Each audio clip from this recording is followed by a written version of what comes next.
샬롬! 월요일 해피밀입니다. 오늘 우리 함께 사도행전 16장 11절부터 15절 말씀을 나누며 주님께서 우리에게 베풀어 주실 은혜를 기대합니다. 우리가 드로아에서 배로 떠나 사모드라게로 직행하여 이튿날 네아폴리로 가고 거기서 빌립보에 이르니 이는 마게도냐 지방의 첫 성이요 또 로마의 식민지라. 이 성에서 수일을 유하다가 안식일에 우리가 기도할 곳이 있을까 하여 문밖 강가에 나가 거기 앉아서 모인 여자들에게 말하는데, 두아디라시에 있는 자색 옷감 장사로서 하나님을 섬기는 누디아라 하는 한 여자가 말을 듣고 있을 때 주께서 그 마음을 열어 바울의 말을 따르게 하신지라.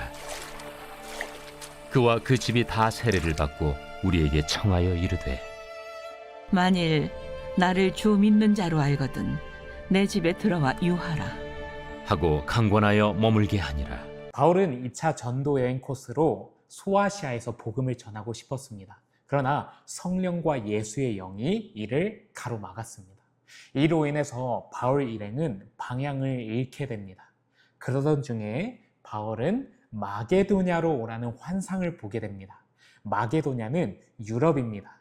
본래 바울은 유럽 선교에 대한 준비가 전혀 되어 있지 않았지만 그럼에도 마게도냐로 가는 것이 하나님의 뜻인 줄 깨닫고 그는 성령의 인도하심에 순종하여 빌립보로 향하게 됩니다. 그들이 도착한 이 빌립보는 마게도냐에서 제일 큰 성이고 또 로마의 식민지입니다. 로마의 은퇴 군인들을 포함한 많은 로마 사람들이 이곳에서 유하다 보니 이곳은 유대인들이 모이는 회당조차도 존재하지 않았습니다. 바울과 그의 일행은 큰 기대를 가지고 유럽에 지금 도착했죠.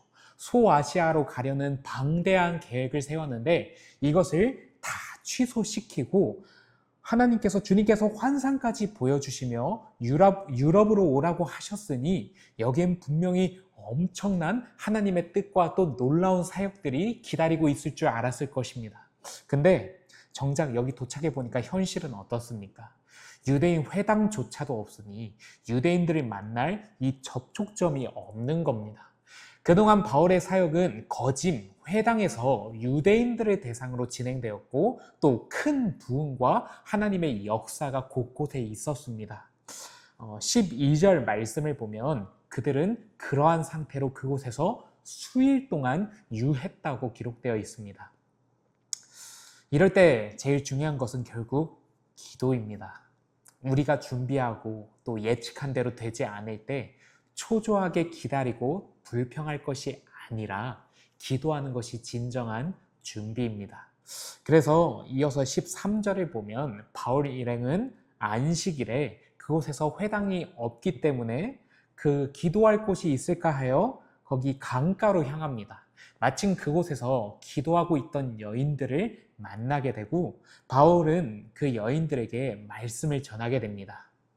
정말 먼 길 이 유럽까지 와서 회당도 아닌 그 밖에 외부 강가에서 고작 여인 몇몇에게 복음을 전하는 이 모습은 바울의 이전 사역들과 비교해 봤을 때 꽤나 초라하게 보이는 게 현실입니다. 그런데 놀랍게도 여기 하나님이 준비한 좋은 동역자가 예비되어 있었는데 그녀가 바로 루디아입니다. 그녀는 그 당시 가장 귀한 옷감인 자주 옷감 장사를 하였습니다. 이 자주 옷감은 왕족이 입는 옷감입니다. 헤롯 왕이 자주색 예복을 예수님께 입혔던 말씀이 성경에는 기록되어 있습니다. 그러기에 이 자주 옷감은 지금으로 말하자면 브랜드 중에서도 최상위 브랜드입니다.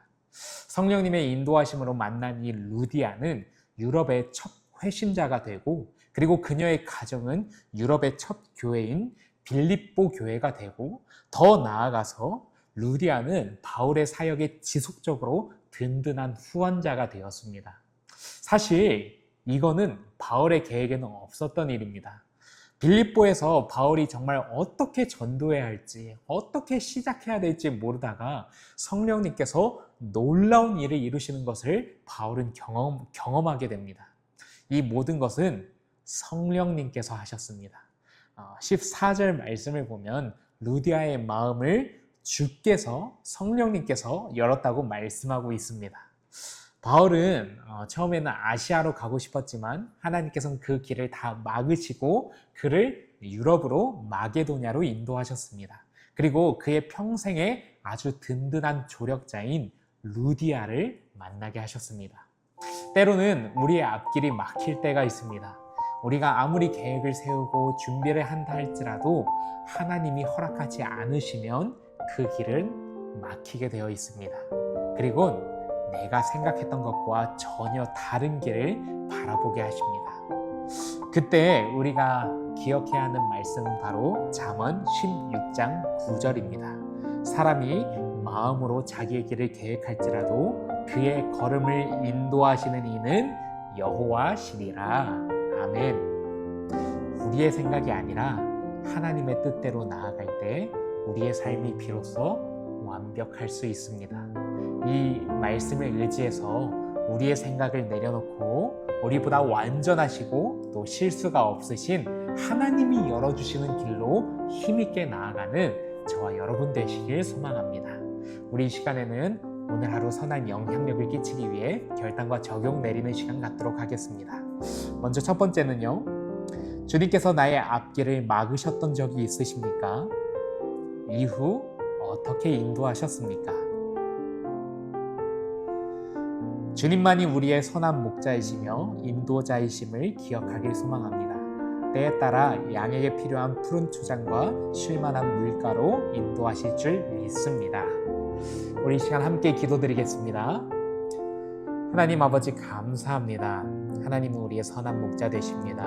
우리를 푸른 초장과 쉴만한 물가로 인도하십니다. 주님은 선한 목자이시기 때문에 늘 우리를 선한 곳으로 인도하시는 줄 믿습니다. 그러므로 우리의 뜻을 내려놓고 고집을 내려놓고 때로는 우리의 앞길이 막혔을 때 주님의 뜻이 무엇인지 우리로 하여금 발견케 하시고 주님의 뜻에 순종하는 양이 되게 하여 주시옵소서. 주님의 이름으로 기도드립니다.